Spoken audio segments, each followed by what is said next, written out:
Hey there, this is Clay with Relationship Inner Game, and in this video we're going to talk about why your ex doesn't respond when you text them. Okay, this is for people out there who are going through a breakup, who maybe want to get back together with their ex, work things out, save that relationship, right?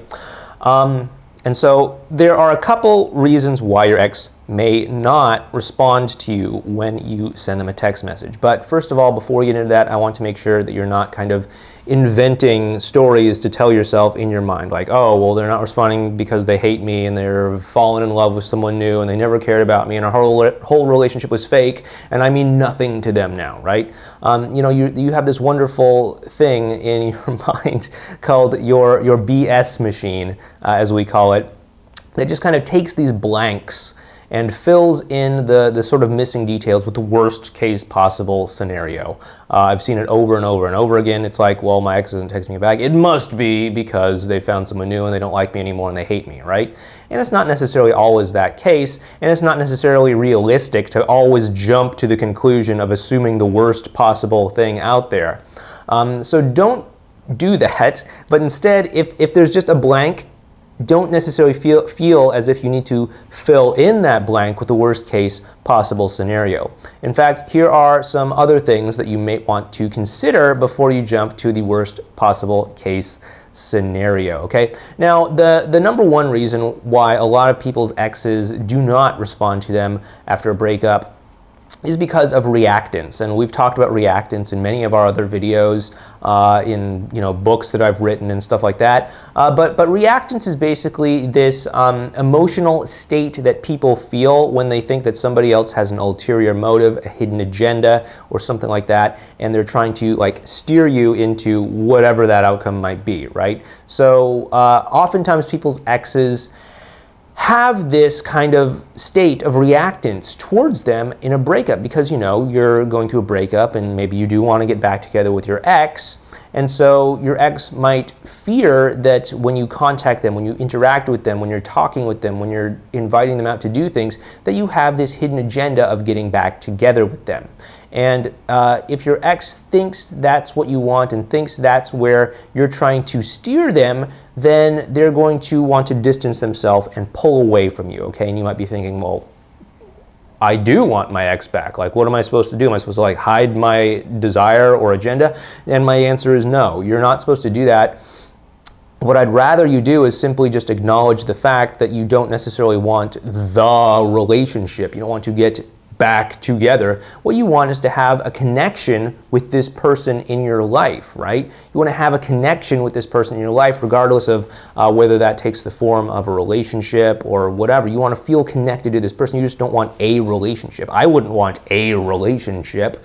I would want a relationship where I can feel connected with somebody else. There's lots of people out there that have a relationship that hate their relationship, right? They don't have the connection. They don't have any of the other things that maybe they want in a relationship. So go for the things that you want and trust that once you have that connection, the relationship will sort of come out organically, right? That's probably how things happened when the two of you first got together. It's not like you're like, let's have a relationship. No, you're like, hey, let's get to know each other, let's talk, and hey, it seems like you and I have a lot in common. Do you want to get together for a coffee? Maybe we can talk some more. Maybe we get together for a drink after work. This is really cool. Let's go out on a second date. I know this great restaurant over here. Let's go together, blah, blah, blah, all this stuff. And eventually it was like, yeah, we have a lot in common. We have a lot of common values. Let's go ahead and be in a relationship, right? That's probably how it happened. It happened organically. It happened because of the connection. So go for the connection, and then the relationship will organically grow. So that is kind of this whole thing about the hidden agenda. But your ex, because they might suspect that you have this hidden agenda, they might suspect that you want to kind of use them as a means to an end to get a relationship, a girlfriend, a boyfriend, a commitment, or something like that. They might think that you are using them as a stepping stone to get that thing, okay? And they may feel as if you're trying to steer them in this direction that they may not emotionally be ready to go in. right? So that's why you have to be mindful of this reactance thing. And if you are contacting your ex and they're not responding to you, it could very well be because of that reactance. So, go check out some of our other videos, go sign up for our newsletter over at relationshipinnergame.com or something like that to learn how to deal with reactance. But that reactance is probably one of the main reasons why people's exes don't respond to them, okay? The second reason why your ex may not respond to you is because of just things that are going on in their life, right? I know that when your ex doesn't respond to you, it's pretty common to just kind of think, well, what did I do wrong? Like, what did I do wrong? Why aren't you responding to me? But oftentimes, it has like nothing at all to do with you whatsoever, but it has to do with like what's going on in their life. Maybe they're busy with school or some sort of work project or some sort of like hobby or something like that, and they just don't have the time to really respond to you. They don't have the emotional capacity, the mental capacity, the physical time to respond to you.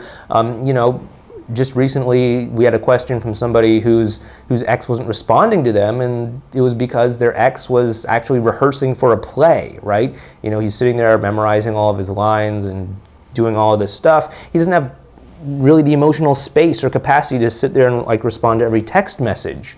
So just kind of understand that could be something going on too. Another common thing is, people's exes go on vacation for one reason or another, and they're like, well, my ex stopped responding to me because he's like, sailing through the Greek islands or something. And it's, yeah, of course, when you're on vacation, you're not like in that same headspace that you are back at home. You're like, oh, this is great, this is beautiful, I want to see this famous thing, I want to go to this place, and there's like the time difference and all of that stuff. So just kind of understand that if there's something going on in your ex's life that is pulling their attention away, that could be one of the reasons why they're not responding to you, okay? And of course, the third reason why your ex may not respond to you is the way that you contacted them. It's the way that you, initiated. It's the content of the message that you sent them, right? So we've talked about reactance, we've talked about them and their stuff, but now we're going to kind of turn things around and talk about, maybe it was your approach. And people can often contact their ex in a way where, maybe there are these like little ways that they're phrasing things, or maybe they're like saying things in a way that their ex may either rightly or wrongly interpret as desperate or needy or whatever it might be. And that can definitely be a put off for your ex, okay? So in those cases, yeah, it is important to adjust the approach you're having, right? But it's not always about your approach. Sure, it can be some of the times, but many other times there are other things going on besides just, the like words in your text message. So don't just kind of jump to the conclusion that it's just like the wrong words or something like that. There could be any number of other things going on. So I hope this has helped you understand maybe why your ex may not be responding to your messages. If you'd like to learn more about how to connect, bond, and come back together with that special person that you love, please go ahead and check out our website, relationshipinnergame.com, and feel free to sign up for our email newsletter so that we can start helping you get the kind of relationship that you want. Again, this has been Clay, and I'll talk to you in the next video.